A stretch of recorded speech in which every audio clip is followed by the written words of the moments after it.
Gabigol perdeu pênalti, dos últimos 15, ele perdeu 5 e é um período do Brasileiro de 2022 para cá. Ele fez 10 e perdeu 5. Os pênaltis desperdiçados por Gabigol contra o América Mineiro pelo Brasileirão, ano passado, dia 25 de junho. Ele chutou para fora. Contra o Bragantino no Campeonato Brasileiro, também no ano passado, a bola vai na trave. Contra o Volta Redonda, agora na temporada 2023, pelo Carioca, Vinícius Dias, o goleiro, defendeu. O Cruzeiro, pelo Campeonato Brasileiro, a bola foi na trave. E ontem, o Gabriel Chapecó defendeu a cobrança do Gabigol. Ele que, atuando na Copa do Brasil, tem 30 gols em 52 jogos, decisivo mais uma vez, Mauro, mas desperdiçou essa cobrança de pênalti, que poderia ter dado até mais tranquilidade para o Flamengo e para o vestiário já com 2-0, Mauro. Pois é, eu acho que assim, como eu até falei no começo aqui do bate-pronto, eu acho que o Gabriel, ele precisa diversificar a maneira como ele bate. Os goleiros já percebem, ele é um exímio cobrador, mas repara, ele tem errado mais, o Veiga tem errado mais pênaltis. Também. Porque os goleiros começam a perceber. E até quando às vezes bate para fora e tudo, porque às vezes o jogador tira demais e acaba chutando para fora porque o goleiro não entregou o canto, né? Muitas vezes o goleiro não dá o canto, o goleiro já percebe como o cara bate, espera um pouco mais, e aí foi o que aconteceu ontem. Ele espera até o segundo final para tocar a bola no cantinho. O goleiro ontem do Grêmio, o Grande, esperou. E aí, quando ele bateu fraco, ali entre a trave e o centro da meta. O goleiro acertou o canto e fez uma ótima defesa.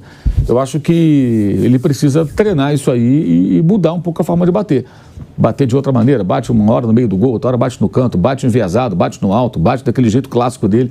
O goleiro tem que pensar de que maneira esse cara vai bater o pênalti. Se ele bate sempre da mesma forma, a chance do goleiro, por melhor que seja o cobrador, ela é maior. O único caso à parte com relação a isso é o Henrique Dourado, que é um fenômeno, um negócio absurdo, porque ele consegue bater sempre daquele jeito, sempre bateu assim, e os goleiros continuam não conseguindo chegar perto. Quando ele vai bater, você sabe que a chance de gol... O drible do Garrincha, né? Oi? O drible do Garrincha. É o drible do Garrincha. Ele sabia porque lado ia e ninguém pegava a criança, era um negócio assustador. O Henrique Dourado é o Garrincha dos pênaltis, é uma coisa impressionante. Assim, eu nunca vi coisa igual, assim. Até pela maneira que ele bate, né? O goleiro dificilmente acerta o canto, é um jogador limitado, né? Mas tem uma técnica específica para aquilo que é incomum. Então, acho que o Gabriel precisa treinar isso aí. Ontem não teve maiores consequências, mas o jogo do Cruzeiro terminou empatado. O Flamengo deixou 2 pontos. Se ele faz aquele gol, poderia ser diferente. E o Volta Redonda também não teve problema porque ele fez 2 gols logo depois. O Flamengo venceu o jogo. E era um jogo de Campeonato Carioca, ali, fase de classificação, sem maiores consequências também. Mas ontem poderia ter sido um momento ali do Flamengo se abalar, tomou um empate, o jogo tomou outro rumo, né? Mas o time nem com o pênalti perdido, ele se desequilibrou. E a gente estava falando aqui do Gabigol, que perdeu 5 pênaltis dos últimos 15, e o Mauro citou o Rafael Veiga, também começou a perder cobranças, desperdiçar pênaltis. O Fábio Santos no Corinthians também muito elogiado por conta dos pênaltis, cobrador oficial, aquela história toda, também começou a perder pênaltis. É isso, né, Piperno? Tem que ir mudando, diversificando aí as cobranças, senão o goleiro estuda, né? Tem ali toda a preparação do goleiro, e ontem deu para ver, até o Mauro citou no começo do programa, que o Gabriel Grando, ele esperou até o último momento para pegar o pênalti do Gabigol. Claro, hoje tem muito mais recurso para o goleiro acompanhar toda a vida de batedor de pênalti de qualquer atleta. O Vanderlei estava trabalhando naquela final de Libertadores, o São Paulo contra o News Old Boys. São Paulo ganhou nos pênaltis, né? O Zete pegou o último pênalti lá do Gamboa.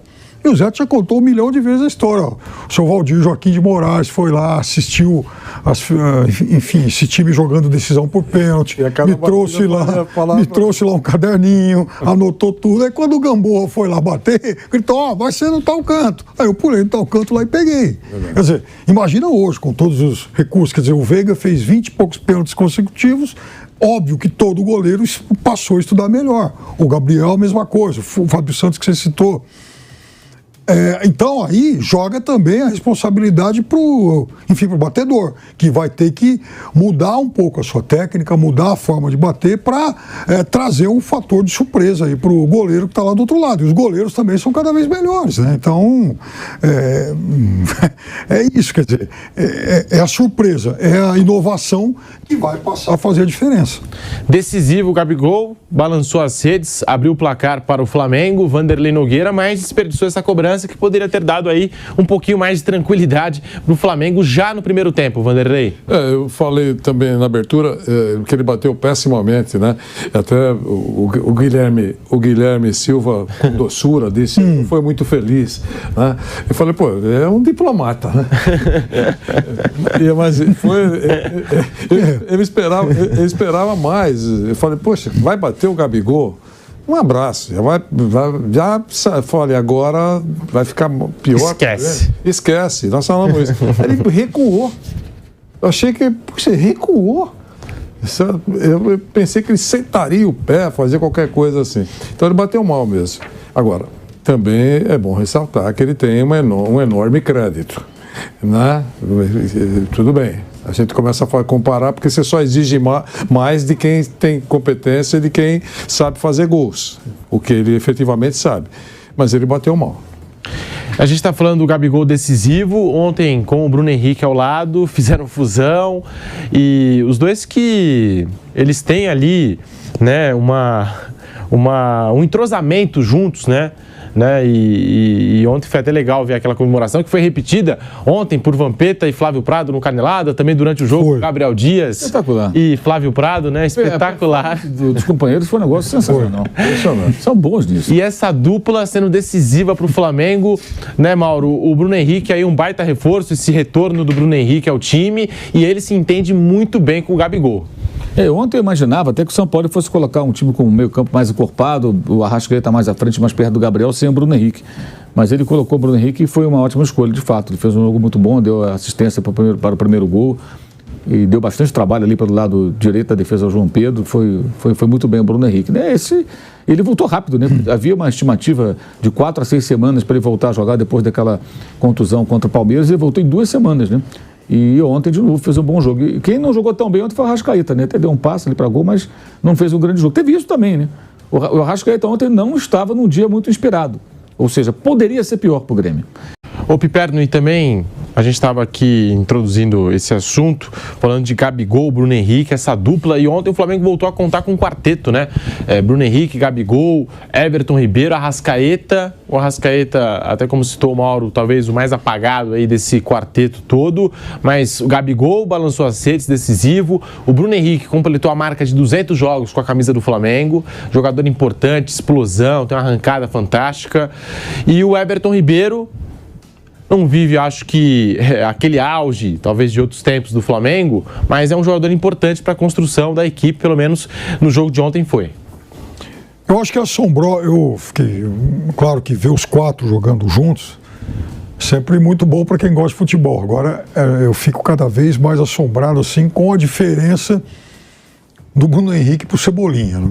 O Cebolinha, um cara que chegou com destaque, alguém que chegou por conta de um investimento alto aí, né, 15 milhões de euros e tudo mais. Um jogador que teve uma passagem relativamente bem sucedida por aquela seleção brasileira de 2019, foi para a Europa, não deu muito certo, mas enfim, saiu daqui com o status de um jogador importante. E a diferença do Bruno Henrique para ele é um negócio abissal. Nós estamos falando aqui dessa dupla, Bruno Henrique e Gabigol, que funciona, os caras se entendem, Vanderlei. Olha, primeiro que os 4 jogando juntos, o Vampeta brinca muito com isso, né? Cavalaria. Põe o quarteto e o resto mistura lá, é o quarteto, né? E eu concordo com ele. E a gente estava falando aqui antes do programa, engraçado, né? Muita gente entende dessa maneira, eu também entendo. Com o Bruno Henrique, a vida do quarteto fica mais fácil, né? E quando um do quarteto não joga bem, ou não joga tudo que pode, né, o restante do grupo não desafina. Porque se você pegar os 4 jogando bem numa partida, claro que é uma coisa espetacular.